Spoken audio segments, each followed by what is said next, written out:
Date की हमारी last video में हम लोगों ने पढ़ा था कि जॉन मैनियार्ड कीन्स जो है डेट के या कर्ज के कंपनसेटरी रोल की बात करते हैं कि इकोनॉमी में किस तरीके से वो कंपनसेटरी रोल प्ले करता है और क्यों कर्ज लेना चाहिए। अब ये है कि कर्ज यदि ले लिया है तो उसको चुकाना कैसे है, तो चुकाने के या डेट रिडम्पशन के तरीकों के बारे में हम आज पढ़ते हैं।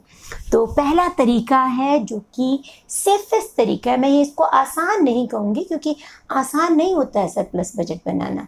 यदि आसान ही होता, सरप्लस बजट क्या होता है कि यदि आपका इनकम ज़्यादा हो और एक्सपेंडिचर कम हो, यानी आप खर्च कम करें आय ज़्यादा करें, तो आपका बजट जो है सरप्लस कहलाता है कि बजट में कुछ बच जाता है। पर यदि ये आसान ही होता फिर तो हम कर्ज लेते ही ना। तो इसलिए लेकिन सेफेस्ट तरीका यही होता है कि यदि आपने किसी टाइम कर्ज ले लिया तो आज चुकाने की बारी आई है, तो आप जो है अपनी इनकम को बढ़ा दें या खर्चों को घटा दें, तो आपका बजट में से ही पैसा निकल आएगा और उससे आप पे बैक करें, तो इसका कोई आगे लायबिलिटीज़ क्रिएट नहीं होती हैं। तो ये सबसे सेफेस्ट तरीका है। और यदि ये ना पॉसिबल हो तो और भी बहुत सारे तरीके हैं, जैसे टर्मिनल एन्युइटी। टर्मिनल एन्युइटी का मतलब है कि सरकार यदि एक मुश्त अपने कर्जे को पाइलअप ना होने दे और उसको हर साल उसकी कुछ इंस्टॉलमेंट्स जो है निकालती जाए। उसके लिए क्या करना पड़ेगा, सरकार को प्लानिंग करनी पड़ेगी, देखना पड़ेगा कि उसके ऊपर कर्ज है कितना और जितना कर्ज है उसको कितने सालों के अंदर ब्याज समेत चुकाया जा सकता है। तो उसके लिए टर्मिनल एन्युइटीज़ बनाई जाती हैं, यानी इंस्टॉलमेंट्स तैयार की जाती हैं। Then come sinking fund. Sinking fund क्या होता है? सिंकिंग फंड का मतलब है कि आपने एक फंड क्रिएट कर लिया है। आपसे यदि कोई हर साल लेने को तैयार नहीं मैच्योरिटी, तो आप ये भी कर सकते हैं कि एक फ़ंड तैयार कर लिया। जैसे मान लीजिए पर्सनल लेवल पे बात करें कि मैंने आपको 5,000 रुपये देने, ठीक है, तो आप आधे आधे करके लेने को तैयार नहीं है, तो मैं क्या करूँगी, एक गुल्लक रख लूँ और उसमें 500 रुपया हर महीने डालती रहूँ, तो 10 महीनों में मेरे पास 5,000 हो जाएंगे and I will pay back to you. ठीक है, तो ये सिंकिंग फंड का फॉर्मूला होता है कि गवर्नमेंट एक फ़ंड क्रिएट कर ले और उसमें एक अमाउंट जो है वो हर साल डालती रहे या हर महीने डालती रहे, तो वो फंड मेच्योरिटी के टाइम पे आपके पास वो अलग से एक फ़ंड क्रिएट हो जाता है जिसमें से आप अपना कर्ज वापस कर सकते हैं। एक तरीका होता है रीफंडिंग का। रीफंडिंग क्या है कि आप जितना आपका कर्ज हुआ, जब मेच्योरिटी आई उसकी आपको वापस पे करना है, तब आप एक और कर्ज ले लें और वो पहले वाला शॉर्ट टर्म था तो अगली बार आप उसको लॉन्ग टर्म ले लीजिए। ठीक है, गवर्नमेंट ऐसे ही करती हैं।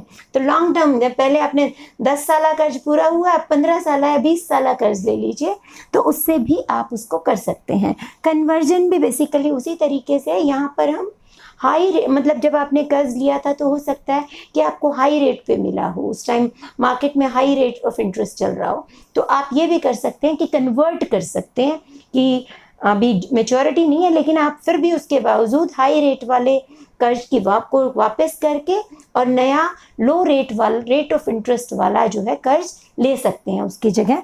तो वो भी आपके बर्डन को, गवर्नमेंट के बर्डन को थोड़ा घटा देता है।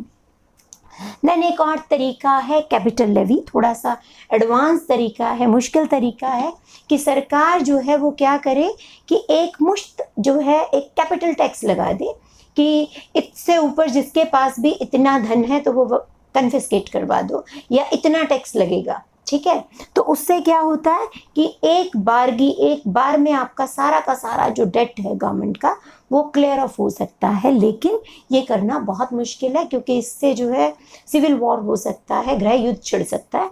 तो ये आसान नहीं है इसको अडॉप्ट करना, खासतौर पे डेमोक्रेसी में तो बिल्कुल भी नहीं। और उससे भी खतरनाक तरीका आगे वाला है रिफ्यूज़ल या रेपुडिएशन का। मीन्स कि आप मुकर ही जाए, आप कह दें कि हम तो वापस कर ही नहीं सकते। पर ये भी इतना आसान, ये भी इतना क्या, बहुत ही ज़्यादा मुश्किल है क्योंकि आपने दोबारा भी ज़रूरत पड़ती है। तो इस वजह से आप इससे जो इकोनॉमी है या देश है उसकी साख खत्म होती है, उसको नुकसान होता है।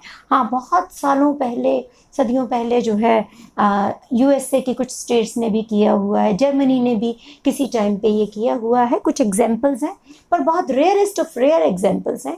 जो हमारा लास्ट मेथड है वो है एक्सटर्नल डेट को चुकाने के लिए। जब हम बाहरी गवर्नमेंट या इंस्टीट्यूट से लोन लेते हैं, एक देश लोन लेता है, तो उस सिचुएशन में उसको उसी करेंसी के अंदर उसको वापस भी करना होता है। आमतौर पर डॉलर में वापस करना होता है। तो उसके लिए क्या किया जाना चाहिए? उसके लिए यदि हम देश में इंपोर्ट सब्स्टिट्यूशन करें, यानी किसी तरीके से इंपोर्ट को घटाएं और एक्सपोर्ट को बढ़ाएं, तो जो है हम foreign currency, surplus foreign currency को अर्न कर सकते हैं, जिससे कि हम उस डेट को इजीली वापस कर सकें। तो ये लास्ट तरीका है जिससे कि हम एक्सटर्नल डेट को चुका सकते हैं। तो these are the methods. Stay connected. Thank you for watching this video. Be healthy and be happy.